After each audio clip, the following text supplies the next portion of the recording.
जय भीम, नमो बुद्धाय, जय संविधान.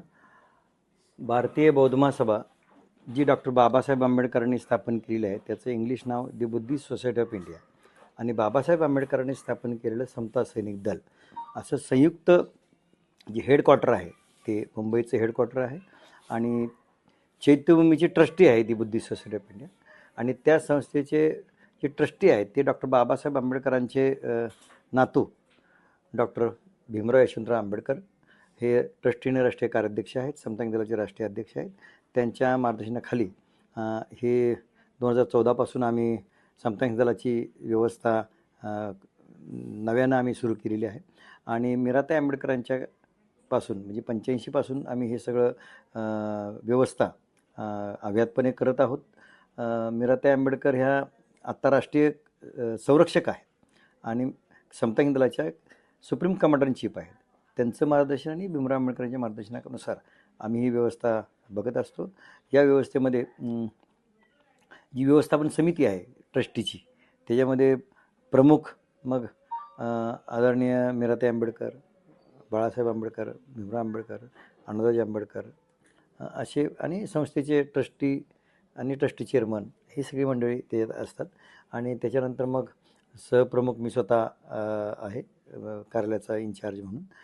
दुसरं त्याच्यानंतर मग विभाग निरीक्षक काही पदं आम्ही राष्ट्रीय उपाध्यक्षांना दिलेली आहेत आणि त्याच्यानंतर मग विभाग प्रमुख, विभाग अधिकारी, व्यवस्थापक, सैनिक व्यवस्थापक, सैनिक, स्वयंसेवक अशी 5 स्तरीय संस्थेची यंत्रणा आहे.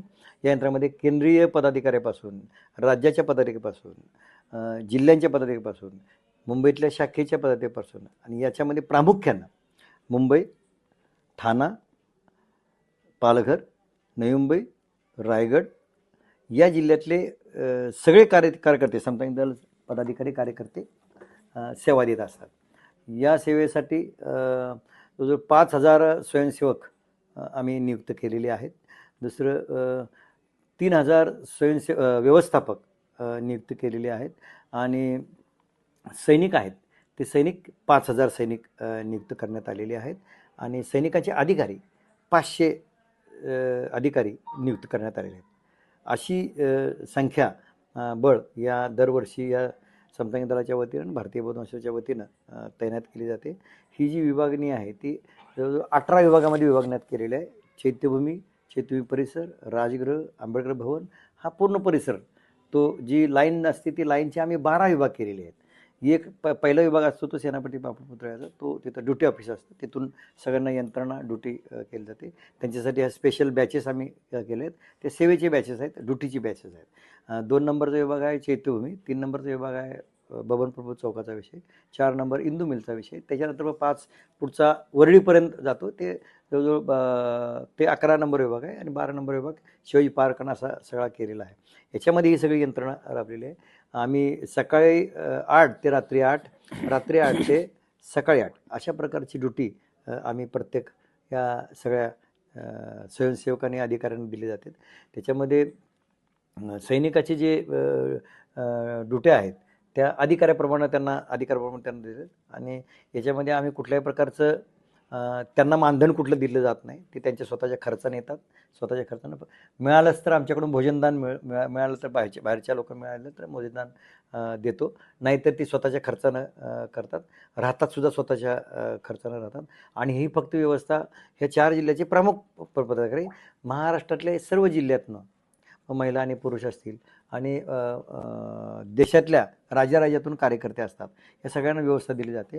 ह्यात एक विशेष की बाबा ह्या 4 जिल्हे सोडून महिलांना कुठल्या बोलवलं जात नाही, कारण इथं राहण्याची आणि त्याची व्यवस्था होऊ शकत नाही म्हणून महिलांना बोलवलं जात नाही.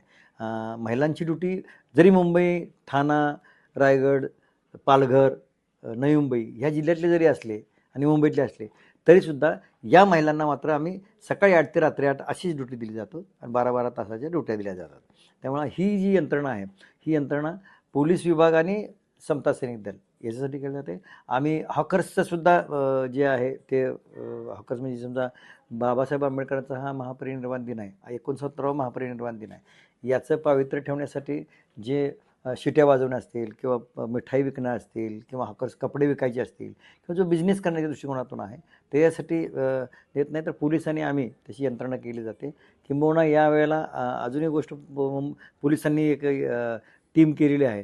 जे लोक अल्कोहोल घेतात म्हणजे दारू पिणं किंवा अजून अफू गांजे किंवा असं काही जर असं व्यवस्था बिघडण्याचं काम होतं किंवा या या दिवसाचं पावित्र्य बिघडण्याचं काम होतं तर ते होऊ नये म्हणून मग ते एक टीम पण पोलिसांनी स्वतंत्र स्पिन केली. त्याच्याबरोबर समर्थन दलाची टीम असणार आहे आणि जर कोणी असं केलं असेल तर त्यांच्यावर योग्य ती कारवाई कायदेशीरदृष्ट्या केली जाईल.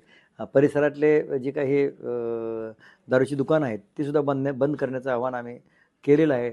आणि त्या दृष्टिकोनात बघितलं तर रात्रंदिवस हे संस्थेचे कार्यकर्ते पदाधिकारी अत्यंत मेहनत करत आहेत आणि ते मेहनतीला आम्ही कुठल्याही प्रकारचं मानधन किंवा पगार किंवा कोणाला काय नाही, सगळे स्वतःच्या खर्चाने येतात आणि ही सेवा अविरतपणे म्हणजे मी तर ही सेवा 1991 पासून करत आहे. म्हणजे जवळ 25 वर्ष होत आली आता. हो ना. आणि हे सगळे जुने सगळे म्हणजे माझ्याबरोबर असलेले BH गायकवाड गुरुजी, वानखेडे साहेब, हे आमची आता आमचा आजपर्यंत सगळ्या ड्युट्या सगळ्या झाल्या, बैठका झाल्या, सगळ्या झाल्या. आता ड्युटी ऑफिस उद्यापासून चैतुमीच्या प्रांगणामध्ये जाते. त्याचे प्रमुख BH गायकवाड गुरुजी आहेत. त्यांच्याकडे इन्चार्ज केलेला आहे त्यांना. दुसरे आमचे BH गायकवाड गुरुजी राष्ट्रीय सचिव आहेत आणि दुसरे आपले प्रमुख आहेत ॲडव्होकेट डॉक्टर SS वानखेडे साहेब, ते पण संस्थेचे राष्ट्रीय सचिव आहेत, केंद्रीय विभाग प्रमुख आहेत आणि समता दलाचे असिस्टंट स्टाफ आहेत. सिनियर कार्यकर्ते ज्यांनी 25-25, 30-30 वर्ष यात ही सेवा आम्ही अविरतपणे देत आहोत. त्या पद्धतीनं आज आम्हाला अभिमानानं सांगायला वाटतं की बाबासाहेबांचा महापरिनिर्वाण दिनाच्या निमित्तानं आम्ही सगळेजण रात्रंदिवस मेहनत करतो आहे. आम्ही उद्यापासूनच इथं निवासासाठी सगळी टीम असणार आहे. दुसरी महत्त्वाची गोष्ट की हे सगळं करत असताना या व्यवस्थेमध्ये कुठल्याही प्रकारचं गालबोट लागणार नाही म्हणून आम्ही सगळ्या सैनिक, व्यवस्थापक, स्वयंसेवक यांना आम्ही विनंती केलेली आहे की कुणाबरोबर हुज्जत घालणे, बाबासाहेबांच्या या दिनाचं पवित्र राहण्याच्या दृष्टिकोनातून लोकांना विनंती करणे आहे, हात जोडणे आहे. हात जोडून नाही ऐकलं तर त्यांच्या पायासुद्धा पडलं तरी हरकत नाही. तर त्यामुळे अशा प्रकारची विनंती केली आणि आजच पोलिसांच्या बरोबर आदरणीय भीमराव आंबेडकर साहेबांच्या डायरेक्शननं आज मिटिंग झाली आणि त्यामध्ये मग कुठल्याही प्रकारचा नेतागिरी होऊ नये आणि फक्त सेवाच व्हावी अशी अपेक्षा. आणि या बाबासाहेब आंबेडकरांच्या जे घटनाकार आहेत, ज्यांनी बाबासाहेब आंबेडकरांनी जे आज नवीन भारत निर्माण केला आहे, नवभारत निर्माण केलेला आहे, स्वातंत्र्य, समता आणि बंधुता आणि न्याय या 4 सूत्रीवर आधारित भारत देश नवनिर्माण करण्याच्या दृष्टीने केलं. तर याचे शिल्पकार नुसतेच शिल्पकार नाही तर जनक आणि जननी बाबासाहेब तर यांचं महापरिनिर्वाण दिन या दिनाला कोणालाही बोलावं लागत नाही. उलट आम्हाला माणसं आवरावी लागतात, बाबा तो येऊ नका किंवा लोकांना. आणि जगामध्ये एकमेव बाबासाहेब आंबेडकर असे व्यक्ती आहे, विश्वरत्न आहेत की ज्यांच्या महापरिनिर्वाणासाठी माणसं आवरावी लागतात, बोलवण्याची आवश्यकता लागत नाहीत.